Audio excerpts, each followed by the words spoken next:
What's up, Reflectors? This is writing-reflex here. I thought I'm going to keep a promise starting 2024 to drop a video every week to share experiences, knowledge, wisdom, most of which I'm learning from different people. And the word for this week is love. Love, and it's about self-love and different type of love. I heard the talk in 2019, and this talk, basically, I wrote down what I heard. He said that love has been compared to a language. And every child, when born, is born with that capacity to learn a new language.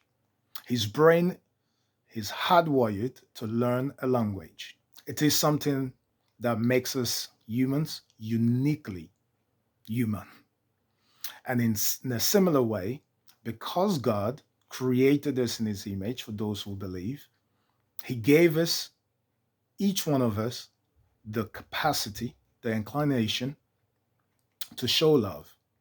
It is hardwired in our brain, and it is innately part of us, giving us, um, you know, capacity and the ability to give and to receive love. It is something that is essential to our happiness, to our enjoying life, and to live in peace with others. This is not my quote, but it impressed upon me the importance of love and the understanding of love in itself. Because when you think about it, in English, which is the most widely spoken language in the world, we have only one word for love. So, how do people actually understand love? For example, people say, I love McDonald's. The understanding of love is vital, absolutely vital to how people display love and expect love. For example, Sanskrit has 96 words for love, Asian Persian, 80. Arabic has about a dozen, Greek, four, and most Indo European languages, including even the Romance languages, have about three or less. And so when you think about it, if we don't have enough words to break down how we love and the importance of love, to express how we love, how can we actually display or receive love in the right way? I mean, love is literally the lifeline to humans, the lifeline to humans. And so we can compare it, for example, with the Eskimos. Eskimos have about 30 words for snow because it is a matter of their existence or extinction. Communication about snow is very specific, clear, detailed, and yet distinct to them because you have to understand the different type of snow, the different environment, and how you have to navigate through it because they live with it every day. So if we live with love every day, then that's very important. And somehow we have been able, society have been able to try and convince us, sometimes men in general, stereotypically, not to display love, not to show vulnerabilities and things like that, putting us in a situation where, individuals have become normalized for not receiving love. And therefore, in some situations where they actually receive love, that destabilizes what they perceive as normal and effectively sometimes bring in chaos to their life because something you're not familiar with. In fact, scientific evidence shows that the brain alert system for danger is triggered when you see a person, let's say, of a different nationality, that looks different, or something that you're not familiar with, actually can create fear in us. So there are some truths in life that you can't make. Greater happiness, for example, can only be found within your own thoughts, not in someone or in something.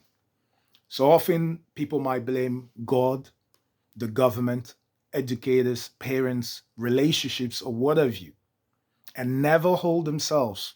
We never hold ourselves responsible for our own happiness. Um, and sometimes we're looking for that happiness in things that will not effectively bring that happiness. And when that is not found, again, blame it perhaps on the system, on parents. Now, the philosopher Epicurus said, do not spoil what you have by desiring what you have not. Remember that what you now have was once among the things you really hope for. Contentment is part of self love. Contentment is part of self love.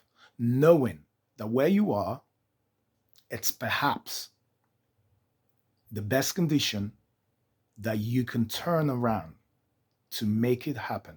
It doesn't mean we don't fall. It doesn't mean we don't face trials and tribulations, but no one is immune to the trials and tribulations. What we do about those trials and tribulations, it's very important. I'm going to speak about chaos the next time or life scales the next time. But you have to understand that we should not tolerate things that are abusive to us, things that are not good for our well being. But that means that sometimes we have to take the responsibility of removing things or people that are not conducive to our well being, to our happiness, that do not give us the love that we need and that we deserve. But love in itself is an action emotion. It needs to be reciprocated, it needs to be felt, it needs to be in action. So, the fact that you have not received love does not mean that you don't have the ability to give love.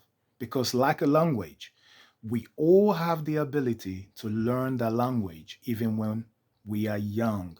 As 2 year old, 6 months old, we have the ability to learn language. So, we have the ability to learn love. And that would include self love and giving that love as well. So, regardless of how we started life, sometimes life will take you on a detour. But during those times, our faith must be secure. Our hope must be secure. And sometimes you need to take a step back before you can leap forward. So we need to strive to really take that step back into our past, knowing, is there something that holds me back? Is there something that has given me a certain perception and view of life or of people? What do I need to do to cure myself? Because guess what? The psychogenic disfigurement, okay? That psychogenic disfigurement, which is sort of mental disfigurement. When you think about facial disfigurement, it's visible. But the psychogenic disfigurement or mental disfigurement is not visible. It's still visible, perhaps to a professional, but it's also visible to a public. But that's a public of one. You, just you, know it, and you have to strive to make it right. So whatever it is situation that you're in, keep breathing, keep moving, keep pressing ahead. This is my Sunday reflections. Follow me at writing-reflex on Facebook, Instagram, X, formerly Twitter, and Threads. Take care of one another. I leave you with God's love.